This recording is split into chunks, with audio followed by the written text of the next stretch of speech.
So today we are once again going to go ahead with a new book by Neil Strauss, and it is actually pretty funny because I've been hearing more of him in terms of from Tim Ferriss, and yeah, that's quite actually it. And but quite often, he's quite often talking about him.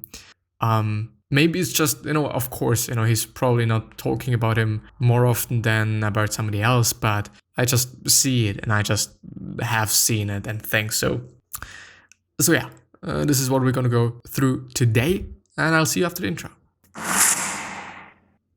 And I'm pretty happy to be here and record this episode because it is, recording the episode is always a good thing to know that you're doing something smart, but to I'm having quite some time left, and when I feel like learning is not just it's not as good as I want it to be, or just some other things, then it is just a really good thing to do in between and still do something that makes sense.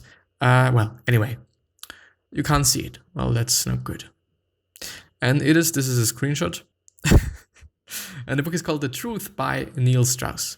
Deep look at romantic relationships, Neil's autobiography of transformation from being a womanizer sex addict through therapy, concluding with commitment to his girlfriend.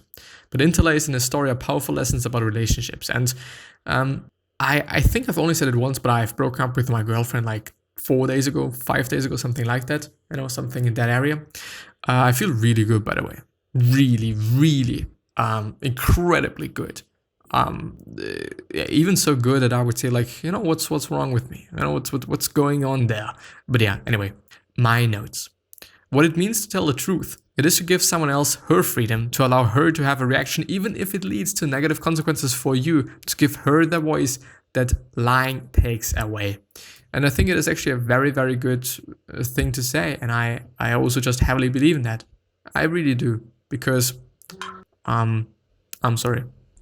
Because the thing is, telling the truth is a good thing. And also telling the truth feels good. And I like that. And it also just feels good and it sounds good to being able to say something to somebody, and this person is not going to be angry. And this person is going to understand you. It's going to be like, well, I get it. And not like, wow, I hate you and I just want to kill you because you said this and that and you did this and that and whatnot. I just in general don't really believe. And as I'm just thinking about it, and well, this is kind of the beauty of just going through thoughts by other people, because they remind you on some things that you might be thinking about. But I don't believe in being angry. I don't believe in just, shouting at somebody. I don't, as a form of, how should I say? Because I tend to be a little bit of an aggressive person. I really have to say that. So I also tend to shout sometimes, which I'm really not proud of and really not happy about. So I'm having a lot of time to just deal with that, I guess. But I don't know, just being angry just doesn't make anything better. It just only makes things worse. The person just doesn't want to say anything anymore because this person is like, I just don't want to say anything because, you're going to be angry and stuff. And I don't want you to be angry, which I think makes sense. I don't want the other person to be angry when I just want to tell the truth, and when I just want to talk about those things that I care about, and when I talk about those things that I want to tell this person, I don't know. I just believe in empathy, and I believe in just being a nice person. I really believe in that. I really fucking do. And I also hope to be that, especially also in the future. And I don't know, focusing on the right things to do, I would say. When you meet someone and feel like it is love at first sight, run in the other direction. All that's happened is that your dysfunction has meshed with their dysfunction. Well. It just depends. If you're not in a relationship or whatnot, then it is, why don't talk to this person? The thing that we are the most resistant to are precisely what we need. And the things we are most scared to let go of are exactly the ones we must need to relinquish. And especially the last sentence, gotta have to say, it's totally the truth. As I said before, I feel really good. I really feel good. And I know that, this is not kind of the common thing that happens to somebody that breaks up. Totally not. And I don't know, if you're in such a position and such a situation, see it as an opportunity to grow yourself, and see it as an opportunity to just do something for yourself and experience life as kind of being alone, I guess, or something. In terms of like, I don't know, I for whatever reason kind of have to just fight against just sounding like a fucking bitch.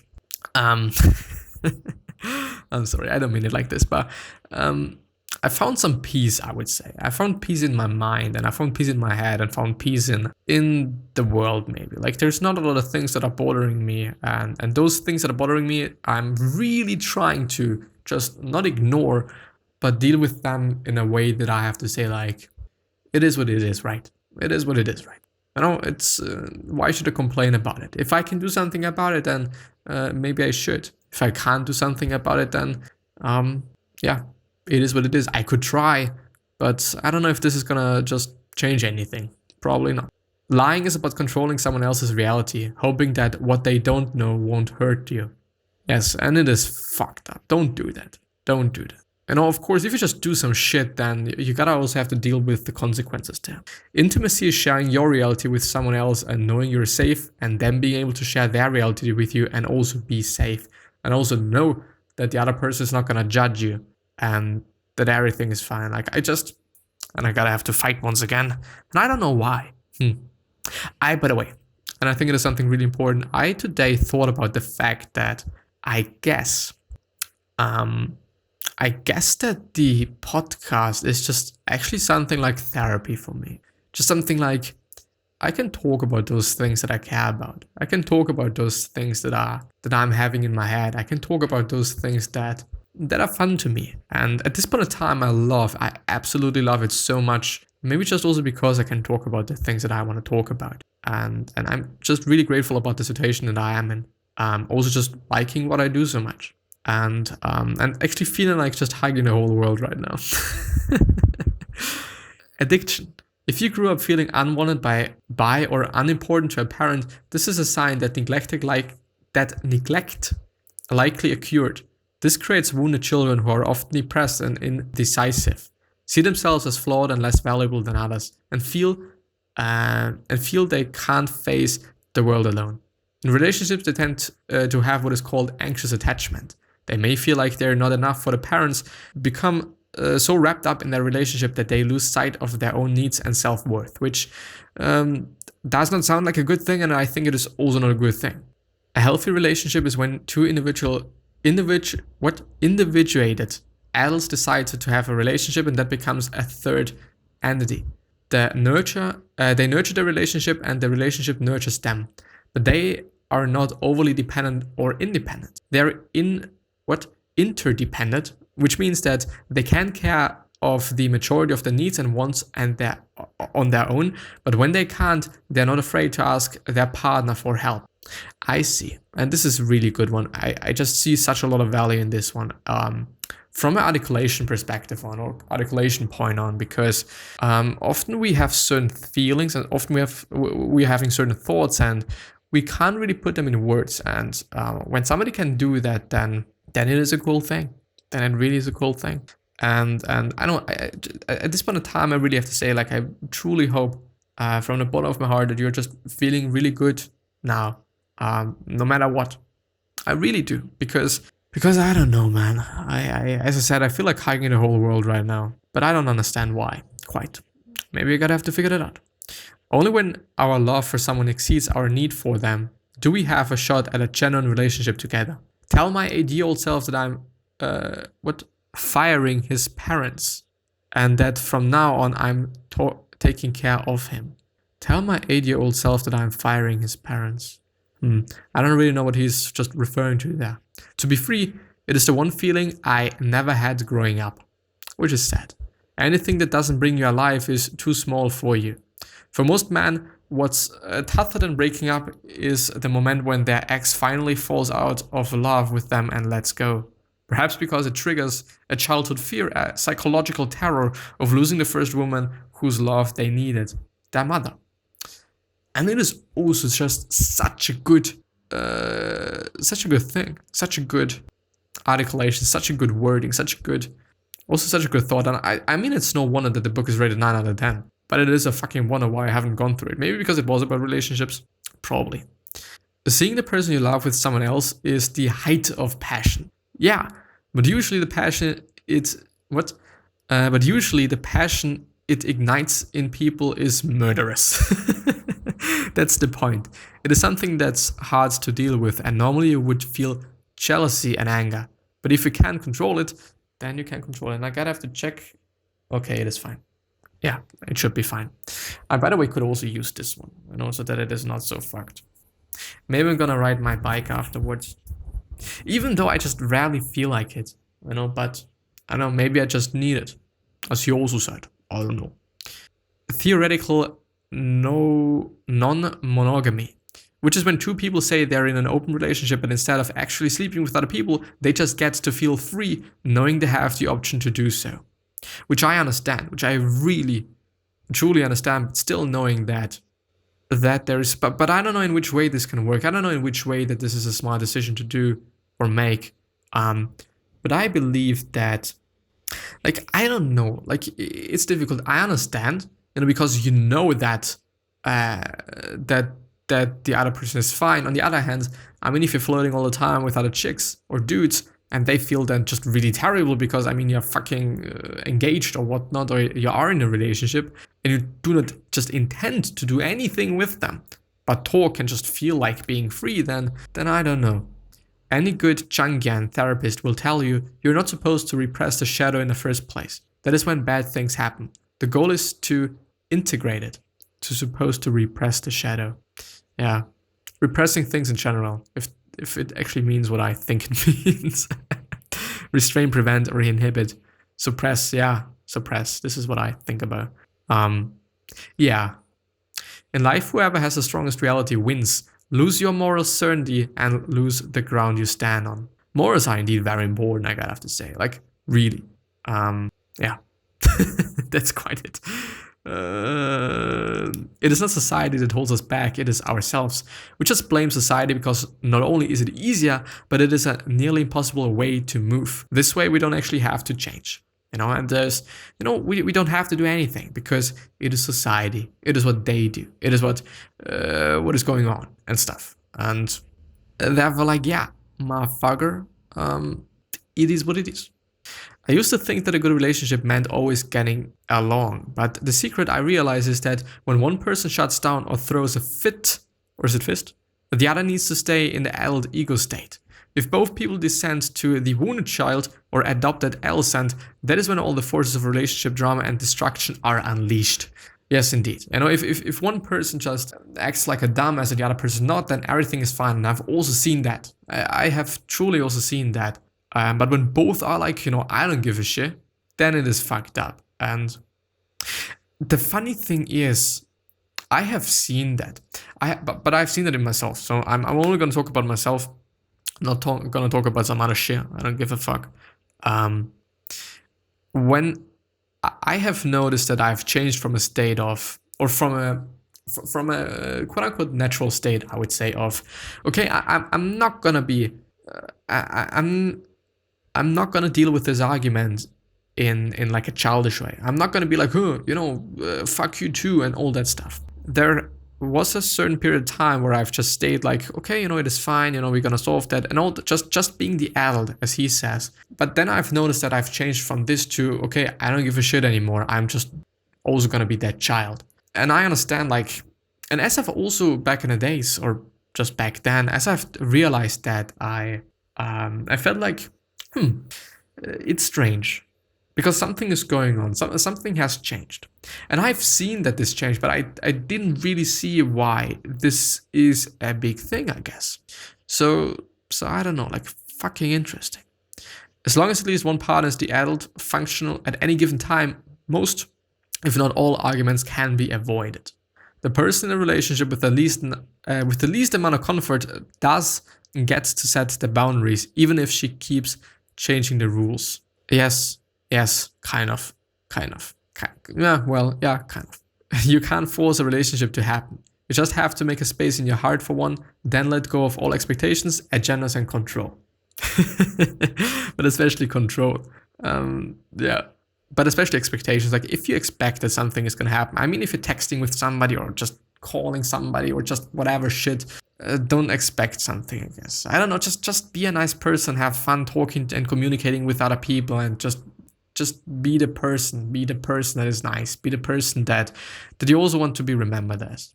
I don't know, then just you don't have too much to lose. Quite actually nothing to lose, because you're nice, you're generous, and you're a good person. And you might get a relationship, you might get some love, you might get whatever, but on the other hand, you might just also get like, I don't know, I do something for you and you do something for me. And this is also a good thing. I don't know, I just believe in being nice. The positive side of rules. They provide clear, fixed boundaries that keep us feeling safe. How have you been treating yourself? It's the perfect therapist greeting. One with a message. It is not about what's happening or what's new or how life's treating me. Become a scientist of your own lows. If you're in pain of the heart, enter into the pain and try to find its source, rather than letting the pain drive you or trying to escape from it or overcome it. And by the way, like, it is a fucking good experience. And I think it is like the third time. Is it the third? It could also be the fourth time. I'm actually quite unsure. I think it is the third time. Some sorta. Yeah, I think some sort. I think three is, that's gonna be accurate, I guess. Of me feeling like heartbroken, I would say. Like just the regular thing. And I gotta have to say, like, the last time wasn't that bad. The second time, was it the second time? Yeah, I think the first and the second time, they were fucked up. They really were fucked up. I really felt bad. And I don't know, I think it is an incredibly important experience. But I also understand and know that, and by the way, the whole mother thing, like, okay, just not being loved and just losing your mother and shit like that, it kind of feels accurate. I don't know why, because it could be just something completely different as well. But I think it just feels pretty accurate. But what I wanted to say is that I think it is a really important thing to experience once in life, I guess. It's not a nice thing. But afterwards you're gonna be a different person. And I've actually kind of always seen that. I think the first time, I might be mixing up 1 and 2, but I think one of these times I've really changed myself. This is actually when I started to listen to motivational speeches, and this is when I started to listen to things by Will Smith, and they're still, and I've got back to that, because I've reminded myself, I guess. May or may not this be a good thing to do. I don't know. Could be both. But afterwards I've really changed, because of the speeches, because of just the new frames of mind, and I've also just gotten into like the self-development thing per se because of that. And I don't know. I think I'm gonna change this time as well. Because I don't know, like, I've really been organized the past 2 days, and this is an incredible achievement for me, because normally I'm just really not organized. My room looks like shit always, quite. But at this point of time, it's feeling really clean, and I like that. I think this just also might be setting my mind on peace, because there's not a lot of distractions, there's not a lot of things that are laying around, there's not a lot of just mess and chaos. I don't know. We will see how this is gonna go, but I will just definitely inform you and keep you updated. I really hope that I'm gonna be able to just deal with it. The only relationship that is truly a failure is one that lasts longer than it should. Yes. Addiction is something that hurts your life and spirit, that gets progressively worse, and that you can't stop doing even though you know it is not good for you. I just realized that you're a marriage addict, which is not a good thing. Managing feelings is like taming lions. No matter how successful you think you are, they are still ultimately in control. Yes. Let yourself be emptied out and deal with whatever comes up in the process. People do lemon juice and cayenne pepper diets to clean out their insides, so why not a cleanse for the psyche? And then I can start consuming healthy thoughts and experiences. Indeed the case. I mean, it is just such a thing that I like to talk about, but it is such a fucked up on the other side, because I don't know, like, come on, it is difficult, don't get me wrong, it is difficult, just being like, okay, I'm gonna go to a psychiatrist, I don't feel that well, so gonna just get some help. And if it is about something physical, then everybody is like, okay, yeah, please do that, it's a good idea. But once it is about something psychological, what's going on with you? Should I really be in a relationship with you any longer, and stuff like that? Like, get it. And you're hopefully gonna feel better afterwards as well.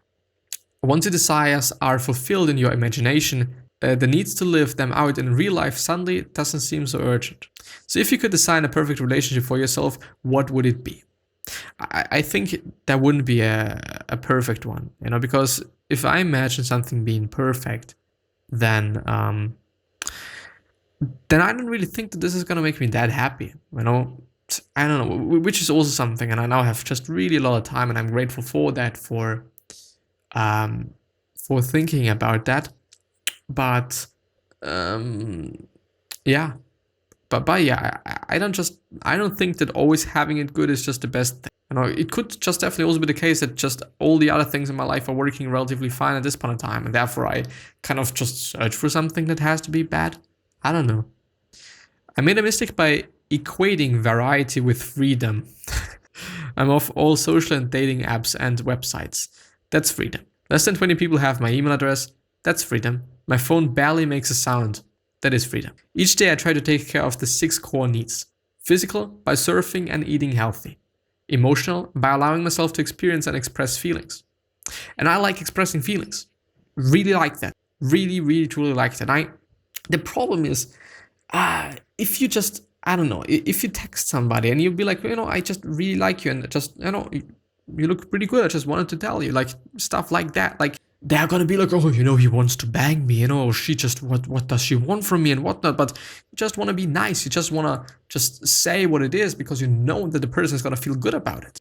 So why do I give a fuck then? It is such a fucked up thing, because it is ultimately good, but it is bad on the same just side as well. And it's only having one side, and the side is bad and good. It's just half. I at least feel like this. Maybe I don't know. Maybe I should just try it out more. But I do. I just really like just being, I like your shoes and stuff like that. And I know people feel good about it. I just really love that. But sometimes, I don't know. Sometimes it's just not the best thing to do, I guess.